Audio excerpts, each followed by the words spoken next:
अस्सलाम वालेकुम एवरीवन। इस वीडियो में हमारा फोकस कुछ एग्जांपल्स में होगा कंस्ट्रेंट सेटिस्फेक्शन प्रॉब्लम्स की, कि हम किस तरह से कंस्ट्रेंट सेटिस्फेक्शन प्रॉब्लम की फॉर्मुलेशन की बात करेंगे और किस तरह से हम फोकस करेंगे कि हम कैसे फॉर्मुलेट करें कि हमारे लिए सॉल्व करना इजी हो जाए। राइट।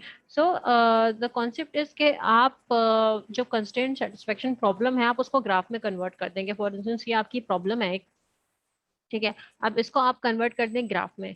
अब ग्राफ में हम सबसे पहले क्या करते हैं कि फर्स्ट अर्ली अगर मैं बात करूं तो वो हमारी प्रॉब्लम्स को ग्राफ में इस तरीके से रिप्रेजेंट करेगा कि वी हैव ऑफन फाउंड, आपने देखा होगा कि अगर हम किसी प्रॉब्लम को ग्राफ में कन्वर्ट कर दें, so there are many algorithms जो ग्राफ पर काम कर रहे हैं, जो ग्राफ पर अप्लाई होते हैं कि वो किसी भी पर्टिकुलर प्रॉब्लम को सॉल्व कर सकें। So how this work is like के आप सबसे पहले अपनी जो भी आपके पास गिवन थिंग्स हैं उसको हर वेरिएबल को एक नोड से रिप्रेजेंट कर दें, ठीक है। और उसके बाद एजेस बना दें, ठीक है। ये एजेस बेसिकली पाथ होगा जो कि बता रहा होगा कि आप किस कंस्ट्रेंट की बेसिस पे इस एज को क्रिएट करें, ठीक है। अब जैसे टी है, टी किसी के साथ भी टी का कोई कंस्ट्रेंट नहीं है, टी इज इंडिपेंडेंट, तो आपने उसका एज ड्रॉ नहीं करा, ठीक है। तो अब हमारे पास एक स्ट्रक्चर ऑफ प्रॉब्लम है ताकि हम अपने सोल्यूशन को और इम्प्रूव कर सकें, ठीक है। तो जब मैं बाइनरी सीएसपी की बात करती हूँ जिसमें मेरे पास कंस्ट्रेंट्स हैं और एटलीस्ट टू वेरिएबल्स होंगे मेरे पास, जैसे कि आपको इस ग्राफ में नजर आ रहा है कि एक पर्टिकुलर नोड की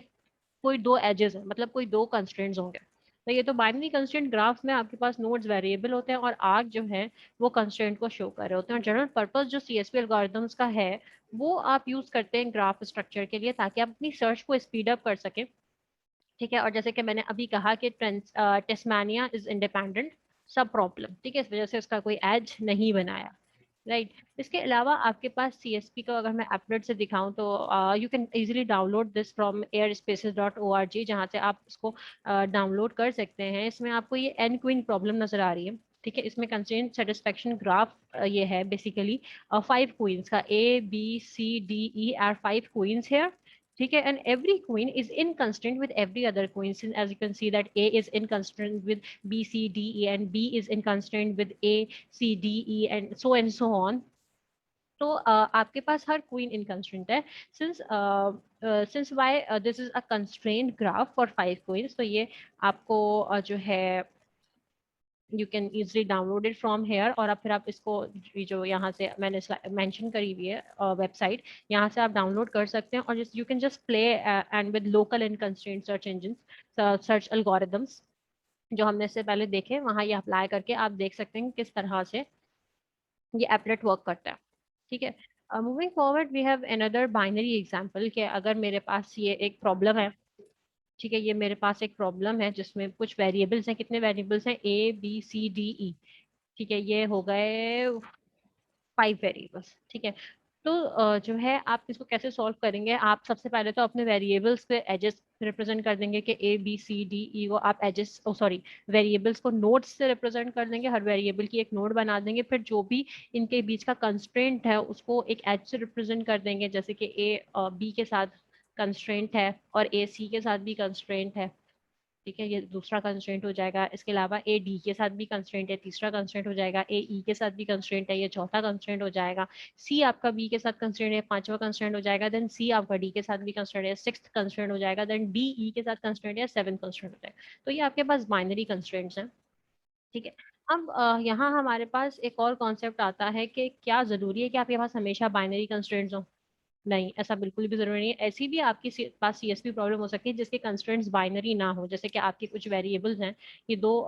इस प्रॉब्लम को अगर मैं पहले एक्सप्लेन करते हैं, इस प्रॉब्लम में हो क्या रहा है। इस प्रॉब्लम में आपके पास आप देख सकते हैं कि आप सबसे पहली बात तो आपके पास बाइनरी कंस्ट्रेंट्स नहीं है, they are higher level kind of problem. It means यहाँ पे आपके पास एक से ज्यादा वेरिएबल्स के साथ कंस्ट्रेंट मौजूद हैं। तो फॉर एग्जांपल अगर ये क्रिप्ट अरिथमेटिक पजल है तो इसका काम यह है कि ये जो वर्ड्स है ना, ये जो वर्ड्स हैं, इन चार वर्ड्स को ये जो है चार लेटर का जो एक वर्ड है और ये चार लेटर जो का जो एक वर्ड है, सबसे पहला कंस्ट्रेंट तो इसका क्या है? Let me just annotate it. पहला कंस्ट्रेंट इसका ये है कि we have to assign number to every letter, हर लेटर को हमें एक नंबर असाइन करना है। दूसरा constraint, the number should not be duplicated. अगर मैं एस को 1 दूंगी तो मैं E N D M O R E किसी को भी 1 नहीं दे सकती, ठीक है। तो जब ये हो गया दूसरा कंस्ट्रेंट। तीसरा कंस्ट्रेंट क्या है कि जब आप असाइन कर लें then the sum should hold. It means if we replace the numbers with letters ना, कि जब हम इसको जो भी नंबर्स हैं उनको जब लेटर से रिप्लेस करें तो जो इन दोनों के नंबर्स को ऐड करके आंसर आ रहा हो वो वाई ही बने। ठीक है, सो इस कंस्ट्रेंट को ऑल डिफ कंस्ट्रेंट कहते हैं। ठीक है, ये जो कंस्ट्रेंट है इसको आप कहते हैं ऑल डिफ कंस्ट्रेंट। ठीक है, इट इज इसको आप कह रहे हैं कि ये एक ग्लोबल कंस्ट्रेंट है ना। ऑल डिफ कंस्ट्रेंट ये एक ग्लोबल कंस्ट्रेंट है जो कि सब पे अप्लाई होगा, हर एक पे अप्लाई होगा, कोई एक भी इससे बरी जिम्मा नहीं है। एंड इट्स टेलिंग कि ऑल वेरिएबल्स और वैल्यूज शुड बी डिफरेंट। कि अगर एस को आप 5 कह रहे हो तो ओ 5 नहीं हो सकता।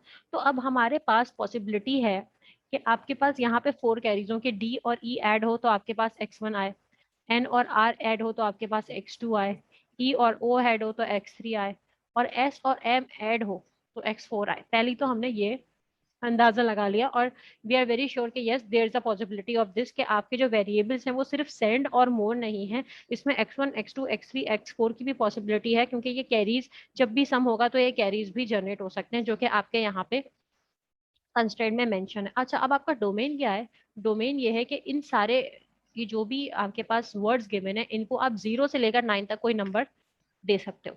ठीक है, इसके बाहर नहीं। ठीक है, जब आप 0 से लेकर 9 तक आप कोई नंबर दे सकते हो इट मीन्स जब कैरी जनरेट होगा तो वो 1 ही होगा, 1 से बड़ा नहीं हो सकता।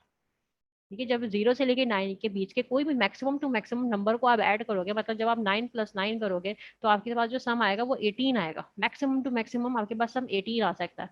और 9 प्लस 9 को भी आप ऐड नहीं कर सकते क्योंकि दो नंबर सेम नहीं हो सकते। हाँ, हो सकता है मैं ई प्लस ई को ऐड कर रही हूँ और फॉर इंस्टेंस ई भी 9 है और ई भी 9 है तो हाँ 18 हो सकता है, मगर जो मैक्सिमम कैरी होगी वो हमेशा 1 होगी। सही है, पहली बात तो हमने ये क्लियर कर ली।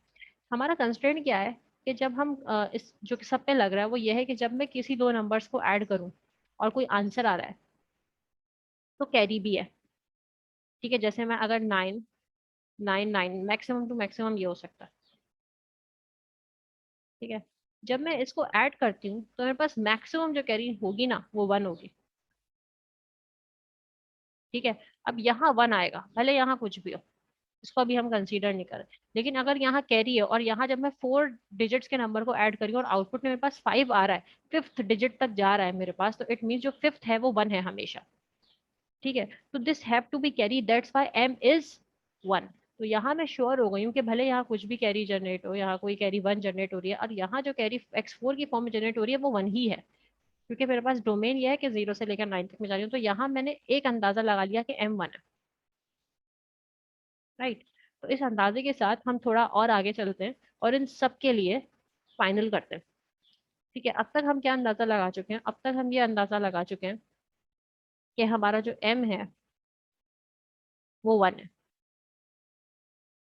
थोड़ा और चलते हैं। इट मीन्स दिस मीन्स जब मैं m को 1 कहती हूँ तो इट मीन्स x4 क्या है? x4 1 है। ठीक है, let me just label the carries. This is x1 जो कि इन दोनों से कैरी जनरेट होगा, दिस इज x2 जो कि n और r से कैरी जनरेट होगा, दिस इज x3 जो कि s और m से कैरी जनरेट होगा, एंड दिस इज x4 जो कि मैं कह रही हूँ क्योंकि इन दोनों को सम करने के बाद एक 5 डिजिट पे मैं चली गई हूँ और फिफ्थ लेटर का मुझे वर्ड मिल गया है, तो इट मीन्स कि m की वैल्यू 1 है। ठीक है, तो इट ऑल्सो मीन्स कि जब मैं s में m ऐड कर रही हूँ, ये देखें ये s में जब मैं m ऐड कर रही हूँ तो मेरे पास जो आंसर आ रहा है वो ग्रेटर देन इक्वल्स टू 10 है। ठीक है, 10 भी हो सकता है और 10 से बड़ा भी हो सकता है। जब मैं कह रही हूँ x plus M greater than equals to 10 है तो इट मीन्स कि s की जो मैक्सिमम वैल्यू जा सकती है वो 9 तक जा सकती है। ठीक है, और अगर मतलब s में पीछे से कोई कैरी आ रहा है, s में अगर पीछे से कोई आ रहा है तब भी ये ग्रेटर देन इक्वल्स टू 10 होगा। मतलब अगर x3 की कोई वैल्यू है, अगर x3 1 है तो इट मीन्स तब भी ये ग्रेटर देन 10 होगा। ठीक है, तो s कुड बी मैक्सिमम 9। तो अगर m की वैल्यू 1 है, अगर m की वैल्यू 1 है तो अब यहाँ मैं इस कंक्लूजन पे पहुंची हूँ कि s मेरे पास या तो 8 है या 9 है। तभी मेरे पास कैरी जनरेट हुआ और तभी मेरे पास फिफ्थ लेटर्स का 5 लेटर्स का वर्ड बना और तभी m को मैंने कहा कि 1 तो है, ये वो तो कंफर्म 1 है, क्योंकि कैरी 1 जनरेट ही होगा जब मेरे पास डोमेन 0 से लेकर 9 तक है। और कैरी तभी जनरेट होगा तब या तो s जो है वो 8 है या s 9 है। क्यों? क्योंकि ये वैल्यू जब m की वैल्यू 1 है तो इट मीन्स कैरी जब भी जनरेट होगा जब ये 8 है या 9 है। अगर ये 7 करोगी तो 7 प्लस 1 8 होगा। हाँ, 8 प्लस 1 और 9 प्लस 1 फिर हम बात कर सकते हैं। अच्छा, एक बात और यहाँ पे हम क्लैरिटी की तरफ जा सकते हैं इस बात पे कि एस की वैल्यू अगर मैं 8 करूँ और उसमें +1 करूँ तो कैरी जनरेट नहीं होगा। और कैरी तो जनरेट होना ही है, ऐसे ही है ना। और 9 की वैल्यू में +1 करूँ तो भी मेरे पास 10, तो कैरी जनरेट होगा 10। तो 10 तभी जनरेट हो रहा है तब यहाँ 0 है और यहाँ 1 है। ठीक है, इट मीन्स कि एस 8 नहीं हो सकता, वरना तो कैरी जनरेट ही नहीं होगा, क्योंकि एम की वैल्यू तो 1 है। तो 8 + 1 क्या होता है? 9। तो ये तो 9 हो जाएगा और कैरी जनरेट नहीं होगा। तो यहाँ एस की वैल्यू को मुझे 9 ही करना है। ठीक है, तो एस की वैल्यू क्या हो गई यहाँ से 9। और जब एस की वैल्यू 9 है, एम की वैल्यू 1 है, तो ओ की वैल्यू क्या होगी? ओ पे आ रहा है 0। ठीक है, तो अब मेरे पास 3 वेरिएबल्स डिफाइन हो गए कि एम 1 है, एस 9 है, और मेरे पास जो ओ है वो है 0। जब ओ 0 है, ऊपर 1 है, तभी एम क्या हो गया? एम हो गया। तो ओ मेरे पास आ गया 0। ठीक है, सो मूविंग फॉरवर्ड, जब अब मेरे पास ओ आ गया, अब मैं यहाँ आती हूँ, ई और ओ पे अब मेरी बात आती है। तो ओ मैंने कहा कि ओ 0 है। अब मैं ई में ऐड कर रही हूँ ओ, जिसकी वैल्यू मुझे चाहिए एन। ठीक है, अब उसकी वैल्यू मुझे एन चाहिए, और मैं ये कह रही हूँ कि अगर ये कैरी जनरेट करता है, अगर ये सम होने के बाद एन के साथ साथ कोई कैरी भी जनरेट करता है, तो मतलब इस इक्वेशन को मैं ऐसे लिख सकती हूँ। सो हर 0 वैल्यू, अगर हम हर ओ की वैल्यू अगर 0 करते हैं, तो फिर ई जो है, ये देखे ना, ये जो मेरा ओ है, अगर ओ की वैल्यू मैं कह रही हूँ 0 है, अगर ओ की वैल्यू मैं कह रही हूँ 0 है, तो इस तरह तो ई एन के बराबर हो जाएगा। और मैंने कंस्ट्रेंट में कहा है कि कोई भी एक पर्टिकुलर लेटर दूसरे पर्टिकुलर लेटर के नंबर के बराबर नहीं है। तो इट मीन्स यकीनन यकीनन मेरे पास कोई ना कोई कैरी है x2, क्योंकि अगर ओ 0 है और ई एन के बराबर नहीं है, तो पीछे से कोई कैरी है x2, जिसमें ई ऐड होगा और फिर मेरे पास एन आएगा। ठीक है, इट मीन्स अगर ओ को मैं 0 कर दूं, तो एन ई बराबर है n-1 के। कैसे? कि इस x2 की जगह मैंने 1 पुट किया। इट इम्प्लाइज कि अगर मैं x2 की जगह 1 पुट करूं, ई की जगह ई रहेगा, और मैंने ओ को 0 कर दिया है, तो 1 + ई बराबर हो गया n के। इट मीन्स ई बराबर है n-1 के। ठीक है, so in any carry there can be a carry when we add any number. So ई कोई नंबर ऐड करें, ई में कोई भी नंबर ऐड करें, तो कैरी नहीं हो सकता। ये बात समझ आई? देखें, जब मैं कह रही हूँ कि ई में मैं कोई भी नंबर ऐड करूं तो कैरी नहीं हो सकता, इस बात का मतलब क्या है कि ई या तो 1 होगा, या 2 होगा, ठीक है, या 3 होगा। 0 क्यों नहीं हो सकता? क्योंकि 0 ओ हो चुके हैं। 1 क्यों नहीं हो सकता? क्योंकि 1 एम हो चुका है। 2 हो सकता है, 3 हो सकता है, 4 हो सकता है, 5 हो सकता है, 6 हो सकता है, 7 भी हो सकता है, और 8 भी हो सकता है। ठीक है, और ओ है 0। वो क्या है? वो है 0। तो 0 में ऐड करेंगे तो कोई इन सारे नंबर्स में जब मैं 0 ऐड करूंगी तो कैरी जनरेट नहीं हो रहा। और अगर ऊपर से x2 में कह रही हूँ कैरी आ रहा है, तो इन सारे नंबर्स में अगर मैं 1 भी ऐड कर दूं, तो ये 3 बन जाएगा, ये 4 बन जाएगा, ये 5 बन जाएगा, ये 6 बन जाएगा, ये 7 बन जाएगा, ये 8 बन जाएगा, और ये 9 बन जाएगा, तब भी कैरी जनरेट नहीं होगा। तो इट मीन्स x3 नहीं है। यहाँ से मेरे पास ये क्लियर हो गया कि मेरे पास x3 नहीं है, और n कोई ऐसा नंबर है जो ग्रेटर देन 1 तो है, लेकिन वो कैरी जनरेट नहीं करके देगा। ठीक है, तो in any case there can be a carry. तो क्योंकि अगर अगर अगर ई की वैल्यू 9 है, तो एन की वैल्यू क्या होगी? 10, क्योंकि ई क्या है? n-1 है। ठीक है, अब ई की वैल्यू 9 तो हो नहीं सकती। So in any case there case be no carry. तो अब मैं कह रही हूँ कि x3 नहीं है। इट मीन्स x3 नहीं है, तो मतलब s + m डायरेक्टली इक्वल है 0 के। ठीक है, जिसमें मुझे पता है एक्स s + m o है ना, तो o 0 है।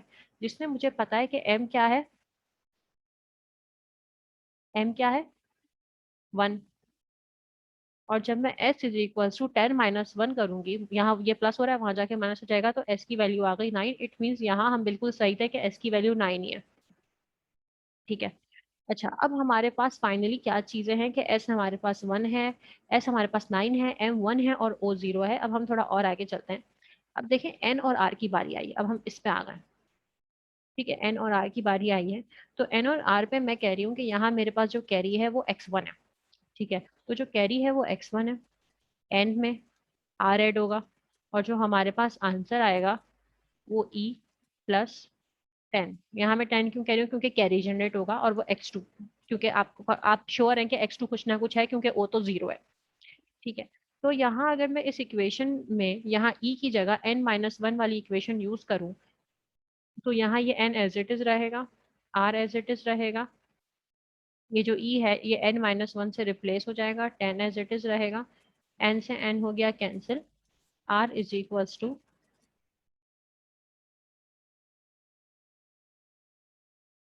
x1 plus r is equals to 9। ठीक है, अच्छा, अब x1 लाजमी है। क्यों x1 लाजमी है? क्योंकि यहाँ मेरे पास x1 लाजमी इसलिए है क्योंकि ये value r is equals to 9 है। ठीक है, और r की वैल्यू, r की जो भी वैल्यू है, r की जो भी वैल्यू है वो तो मुझे नहीं पता, लेकिन मुझे ये पता है कि x1 लाजमी है क्योंकि d प्लस ई वाई है। ठीक है, d प्लस ई वाई है, और मैं अब तक m निकाल चुकी हूँ, और मुझे ये कंफर्म है x2 नहीं है, तो ये दोनों कोई बड़े नंबर हैं, तभी मेरे पास आंसर में ई आ रहा है जो कि आगे कैरी जनरेट करके देगा। ठीक है, तो it means if I am getting E as a larger number जो कि कैरी जनरेट करके दे रहा है, तो इट मीन्स पीछे से भी कैरी आई है, और पीछे से कैरी आई है, इट मीन्स के x1 जो है वो 1 है। तो x1 1 है, तो 9-1 क्या होगा, 8। तो फाइनली मेरे पास अब मेरा आर भी आ गया 8। ठीक है, अब आर 8 आ गया, अब हमारे पास सबसे लास्ट बचा है ई और डी। अब बात करते हैं ई और डी की, जो कि मेरे पास x1 कैरी जनरेट करके दे रहा है, तो ई और डी को भी मैं ऐसे कहूंगी कि ये मुझे y दे रहा है किसी कैरी के साथ। ठीक है, अब हम लगाते हैं इस पे इंट्यूशन, इस पे थोड़ी सी बहस करनी पड़ेगी। इसमें बहस करनी ऐसे पड़ेगी कि जब मैं कह रही हूँ कि मुझे ई निकालना है, ठीक है, और ई क्या हो सकता है, ई 0 नहीं हो सकता क्योंकि 0 हो चुका है, ई 1 नहीं हो सकता क्योंकि 1 भी हो चुका है, हाँ ई 2 हो सकता है, ई 3 हो सकता है, ई 4 हो सकता है, ई 5 हो सकता है, और ई 6 हो सकता है। ठीक है, 7 क्यों नहीं हो सकता? देखिए, जो ई है ना वो n-1 है, कि हमेशा एक कम करेंगे ना n में से, तो आपके पास ई आएगा। ठीक है, जब n में से एक कम करेंगे तो आपके पास ई आएगा। तो अगर मैं यहाँ d की बात करूं, अगर मैं यहाँ d की बात करूं, तो we have to see the carry. ठीक है, यहाँ हमें करना है कि कोई ऐसा नंबर लूं, कोई ऐसा नंबर लूं जिसमें जब मैं ई ऐड करूं तो मेरे पास कैरी जनरेट हो, बिकॉज आई एम श्योर कि x1 कैरी जनरेट हो रहा है। तो 2 में मैं ऐसा क्या ऐड करूं कि कैरी जनरेट हो? 2 में मैं क्या ऐड करूंगी, 8 के कैरी जनरेट हो। ठीक है, 2 में मैं क्या ऐड करूंगी, 8 के कैरी जनरेट हो। लेकिन 8 क्या है, आर है, तो मैं 8 नहीं ले सकती। 3 में मैं क्या ऐड करूँ कि कैरी जनरेट हो, 7। 4 में मैं क्या लूँ कि कैरी जनरेट हो, 6। 5 में मैं क्या लूँ कि कैरी जनरेट हो, ठीक है, क्या लूँ, 5 में मैं क्या लूंगी कैरी जनरेट हो, 5 में मैं 5 लूंगी तो कैरी जनरेट होगा। सही है, 6 में मैं क्या लूं कि कैरी जनरेट हो, एटलीस्ट 4। सही है, तो these can be the possible combinations के 2 में मैं अगर 8 ऐड करूंगी तो कैरी जनरेट होगा, लेकिन 8 में नहीं ले सकती क्योंकि आर है। 3 में मैं 7 ऐड कर सकती हूँ तो 10 जनरेट होगा। 4 में मैं 6 ऐड कर सकती हूँ तो 10 जनरेट होगा। 5 में मैं 5 ऐड कर सकती हूँ, कैरी जनरेट होगा। 6 में मैं 4 ऐड कर सकती हूँ तो कैरी जनरेट होगा। ठीक है, अच्छा, अब हम इसको आगे देखते हैं, स्लोली स्लोली हम इसको आगे देखते हैं। अब क्या करें, अब ये करें कि यहाँ पर अगर मैं 7 में 2 ऐड करूँ, ठीक है, यहाँ पर मैं 7 में 2 ऐड करूँ। अच्छा देखिए, डी को डी को मैं 6 नहीं ले सकती, डी को मैं 5 नहीं ले सकती, और डी को मैं 4 नहीं ले सकती। क्यों?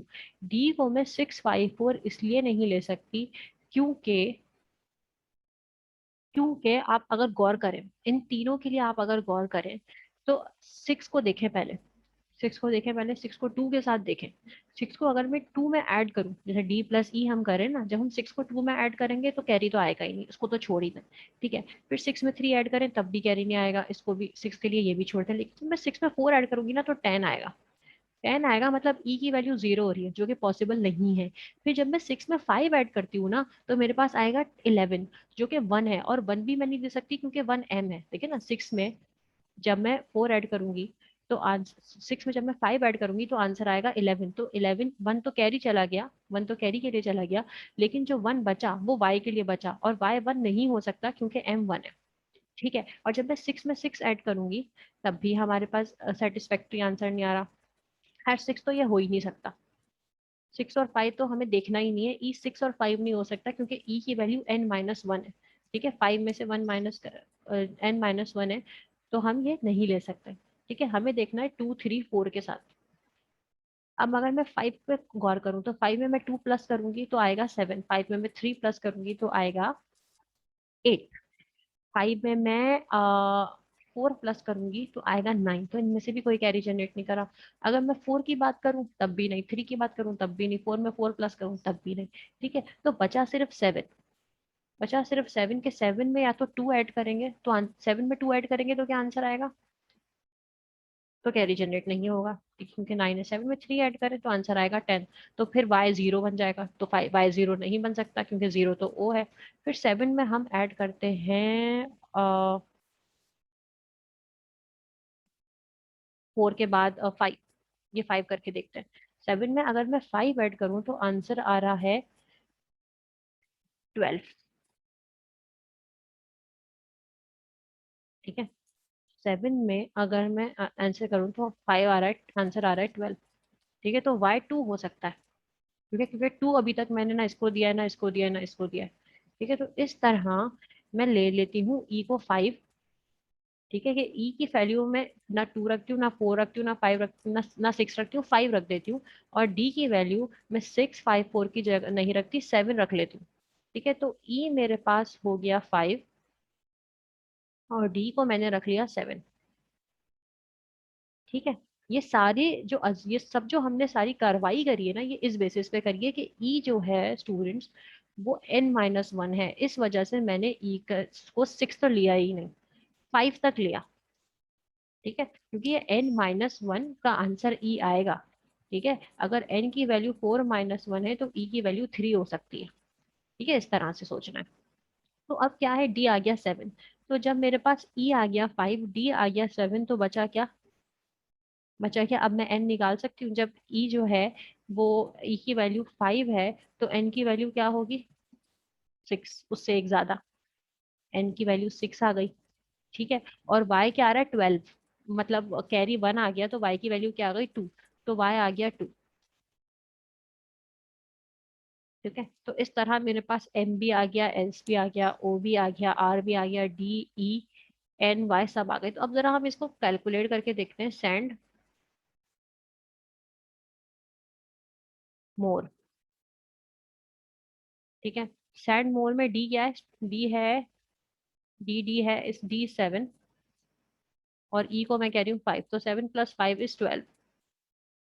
ठीक है, फिर ये है एन। एन की वैल्यू मैंने कहा six, six plus R, six plus R मतलब six plus eight, 16। 16, six plus eight is 15, sorry.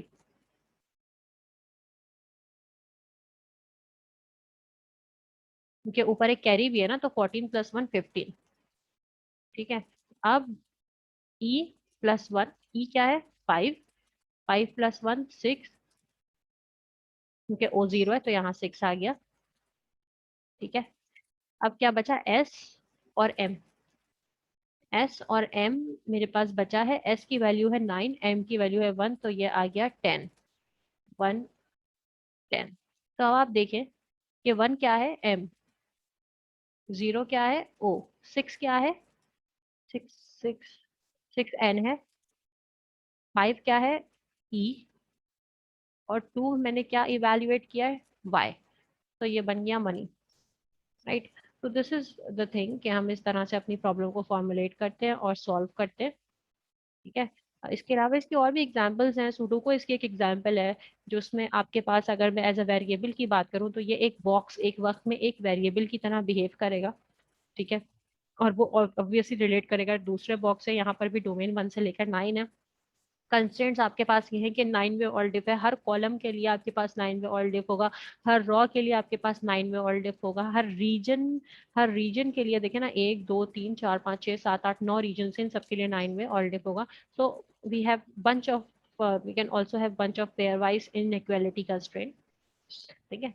तो इसका भी आपको ध्यान रखना है। तो this is some examples of constraint graph कि किस तरह से हम अपनी प्रॉब्लम को फॉर्मुलेट करेंगे। ठीक है। This is the end of this discussion.